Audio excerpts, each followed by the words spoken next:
Hello friends, வணக்கம்.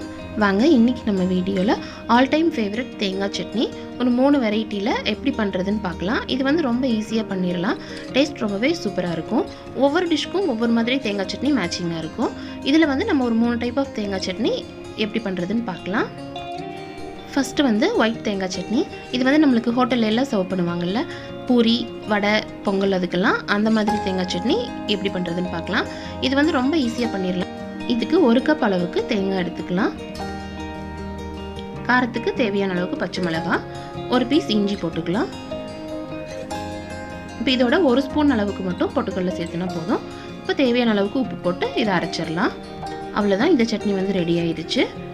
இப்போ வந்து இதை நம்ம தாளிச்சிடலாம். இது வந்து இந்த அளவுக்கு கெட்டியாக இருக்கணும், ரொம்ப தண்ணியாக இருக்கக்கூடாது. தாளிக்கிறதுக்கு கடுகு சேர்த்துடலாம். எண்ணெயில் கடுகு நல்லா பொரிஞ்சதும் கருவேப்பிலை சேர்த்துடலாம். அவ்வளோதான், ரெடி ஆயிடுச்சு. இது வந்து ரொம்ப கம்மியான இன்க்ரீடியன்ஸ் தான், ஆனால் டேஸ்ட் வந்து இந்த சட்னி ரொம்பவே சூப்பராக இருக்கும். பொங்கல், வடை, பூரி இதுக்கெல்லாமே நல்ல காம்பினேஷனாக இருக்கும். இப்போ அடுத்தது ஃப்ரெஷ்ஷான மல்லித்தலை சேர்த்து அரைச்ச தேங்காய் சட்னி. இப்போ இதுக்கு 1 கப் அளவுக்கு தேங்காய் எடுத்துக்கலாம். அதில் பாதி அளவுக்கு பொட்டுக்கடலை எடுத்துக்கலாம். காரத்துக்கு தேவையான அளவுக்கு பச்சை மிளகாய், 1 பூண்டு, 1 கை அளவுக்கு நல்லா ஃப்ரெஷ்ஷான மல்லித்தலை எடுத்துக்கலாம். இப்போ இதோட உப்பு சேர்த்து இதை வந்து நல்லா அரைச்சிடலாம். தேங்காய் உடைச்ச தண்ணி எடுத்து வச்சுருக்கேன், அதையும் சேர்த்துக்கலாம். இது வந்து சேர்த்து அரைக்கும் போது சட்னி வந்து ரொம்ப சூப்பராக இருக்கும். இப்போ இதை தாளிச்சிடலாம். அவ்வளோதான், சட்னி ரெடி ஆயிடுச்சு.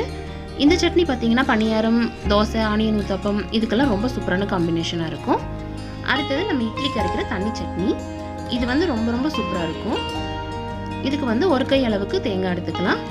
தேங்காவை விட கொஞ்சம் அதிகமாக பொட்டுக்கடலை எடுத்துக்கலாம்.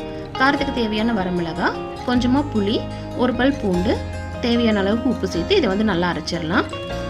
அரைக்கும் போது கொஞ்சம் காரமாக இருக்கிற மாதிரி அரைச்சிக்கலாம். அப்போ தான் நம்ம தேவையான அளவுக்கு தண்ணி சேர்த்து கலக்கும் போது கரெக்டாக இருக்கும். இப்போ பாருங்கள், நான் இந்த அளவுக்கு தண்ணியாட்ட கரைச்சிருக்கேன். இப்போ இதை வந்து தாளிச்சிக்கலாம். இதுக்கு கடுகு, கருவேப்பிலை சேர்த்துட்டு இது தாளிக்க ஒரு வரமிளகாய், கொஞ்சமாக சின்ன வெங்காயம் சேர்த்துக்கலாம் பொடியாக கட் பண்ணி. அது வந்து வாசம் சூப்பராக இருக்கும் இந்த சட்னிக்கு. இது வந்து இட்லிக்கு வந்து நல்ல காம்பினேஷனாக இருக்கும். இட்லி மேலே நல்லா ஊற்றி ஊற வச்சுட்டு சாப்பிடும்போது சூப்பராக இருக்கும். இப்போ இது சூப்பராக ரெடி ஆயிடுச்சு. கண்டிப்பாக இந்த மாதிரி மெத்தடில் சட்னி வந்து ட்ரை பண்ணி பாருங்கள். எல்லாருக்கும் வந்து ரொம்பவே பிடிக்கும். ஏன்னா நம்ம என்னதான் சாம்பார், குழம்பு எல்லாம் இருந்தாலும் கொஞ்சம் தேங்காய் சட்னி இருந்தால் நல்லாயிருக்கும்னு எல்லாருக்குமே தோணும். ஸோ அந்த மாதிரி டைமில் அந்தந்த டிஷ்க்கு தகுந்த மாதிரி நம்ம ட்ரை பண்ணி பார்க்கலாம்.